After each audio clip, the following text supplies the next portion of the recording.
कि हमारे हनुमान जी और सीएम साहब जो हैं वो बिल्कुल एक साथ एक जैसे काम कर रहे हैं। ठीक है कि उनको ज्योति के सामने पजा दो। साहब से आज ला करके आरएलपी को अपने में लड़ाया है ना, यहाँ पे मंच पे। चुनाव का नतीजा जो भी रहा, उस टाइम नारायण बेनीवाल खड़े हुए थे। इतने दुखी हैं इस बार कि भाई हम में से जिसको भी आप टिकट दे दोगे, किस तरीके से ज्योति को धीमा करा जा सके कि वो खींवसर नहीं जाए प्रचार में, या किस तरीके से कंफ्यूजन हो कि कुचेरा के वोट बट जाएं। इसकी जो बारात है, इसके बीन तो हमारे रेवत जी, हमें पहले बुलवाना जरूरी है आज। भाई आज दूल्हे तो वो हैं, खींवसर से चुनाव लड़ रहे हैं, हमारे प्रत्याशी हैं। मैं कुछ घटनाक्रम बताना चाहती हूं कि खींवसर में हाल ही में जो हुआ और रेवत जी कैसे हमारे यहां से प्रत्याशी बनकर के आए। कुछ समय पहले मैंने भारतीय जनता पार्टी ज्वाइन करी, लोगों का बहुत समर्थन मिला।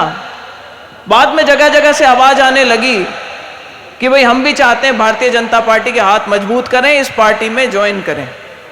उसी के चलते आप जानते हैं बहुत बड़े लेवल पे हमारे जो प्रत्याशी हैं आपके यहां से, मुंडवा के प्रधान भाई रेवत राम जी डांगा जी और जगदीश जी बिडियासर जी ने भारतीय जनता पार्टी ज्वाइन करी। उसके पश्चात कैंडिडेट ढूंढ रहे थे कि खींवसर में कौन सबसे मजबूत भारतीय जनता पार्टी का कैंडिडेट हो सकता है। पार्टी ने एक सर्वे करवाया और उस सर्वे में जो सामने आया ज्वाइनिंग के बाद में कि रेवत डांगा जी शायद सबसे मजबूत प्रत्याशी साबित होंगे, उसके चलते आज ये इनको टिकट मिली है। और मुझे लगता है कि जो सर्वे करने वाले थे, कई बार तो 19-20 कर देते हैं, पर जो जन सैलाब आज ये आया है ना, मुझे लगता है सर्वे वालों ने बहुत ईमानदारी से काम किया था। रेवत जी को आज इस मंच पर बहुत से ऐसे लोग हैं जो भारतीय जनता पार्टी में लंबे समय से जुड़े थे। देखो, एक बार को किसी के मन में हो सकता है कि भाई मैंने पार्टी के लिए बहुत काम किया, मैं बहुत साल से पार्टी से जुड़ा हुआ था, जिन्होंने कल ज्वाइनिंग करी आज उनको कैसे पार्टी ने टिकट दे दी। वाजिब है, मन में थोड़ा सा मायूसी आती है, लेकिन लगभग सभी वो लोग जो खींवसर से प्रत्याशी थे आज इस मंच पर हैं।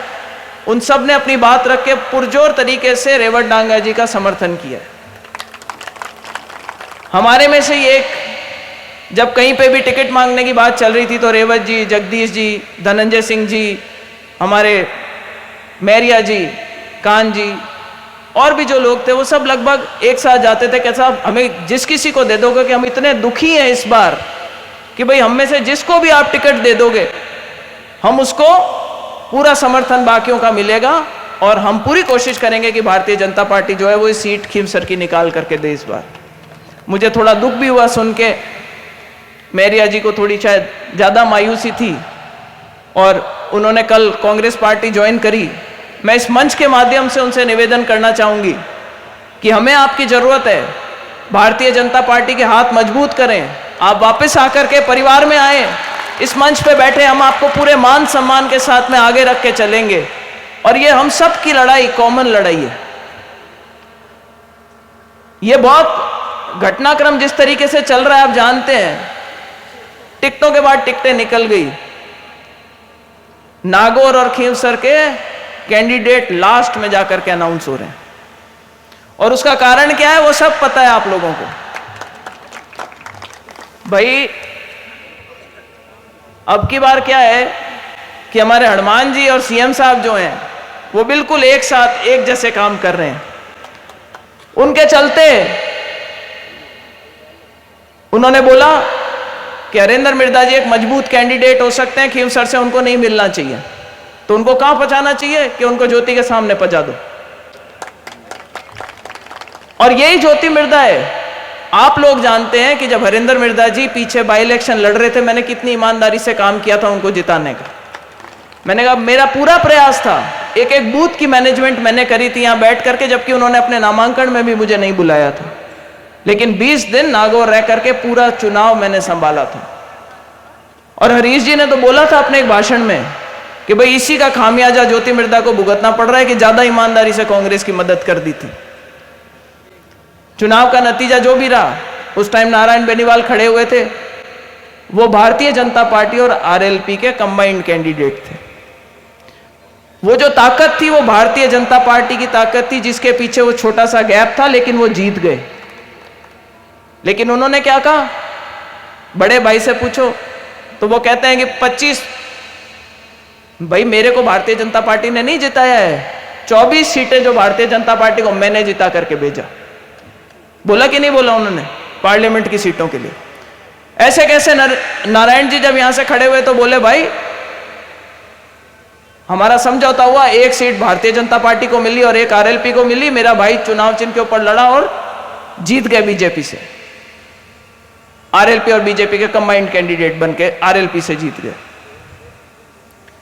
हमें यह ताकत समझनी पड़ेगी कि भारतीय जनता पार्टी का जो मूल वोट है वो यहां पर 60,000 से ऊपर गिनती शुरू होती है खींवसर में, और रेवत जी ने जिस हिसाब से आज ला करके आरएलपी को अपने में लड़ाया है ना यहां पे मंच पे, उस हिसाब से मुझे लगता है कि रेवत जी के लाख से ऊपर वोट जाएंगे। आप लोगों का अगर यही समर्थन और इसी तरीके से मजबूती से अगर आप बैठे रहे तो मुझे 100% उम्मीद है कि ये जो सीट है ये भारतीय जनता पार्टी के खाते में जाएगी। फिर कल रात को जब लिस्ट निकली तो एक और पेज फंसाया उसमें, प्रयास यह किया कि किस तरीके से ज्योति को धीमा करा जा सके कि वो खींवसर नहीं जाए प्रचार में, या किस तरीके से कंफ्यूजन हो कि कुचेरा के वोट बट जाएं। देखो मेरे पास में बहुत से लोगों के फोन आए उसके बाद कि भाई अब क्या करेंगे। मैंने कहा महाभारत में जब अर्जुन के सामने ये चीज आई कि सामने अपने लोग हैं, उनके खिलाफ युद्ध लड़ना है, तो शंका आ गई मन में कि भाई मैं अब क्या करूं, अब तो सामने भाई है, उनके सामने खड़े होकर के कैसे युद्ध लड़ूंगा, कैसे मैं इस युद्ध में अपने भाइयों को नुकसान पहुंचा सकता हूं। तो भगवान कृष्ण ने उनको बताया था और अर्जुन ने पूछा कि भाई मैं करूं क्या। बोला भाई आप अपने धर्म की पालना करो।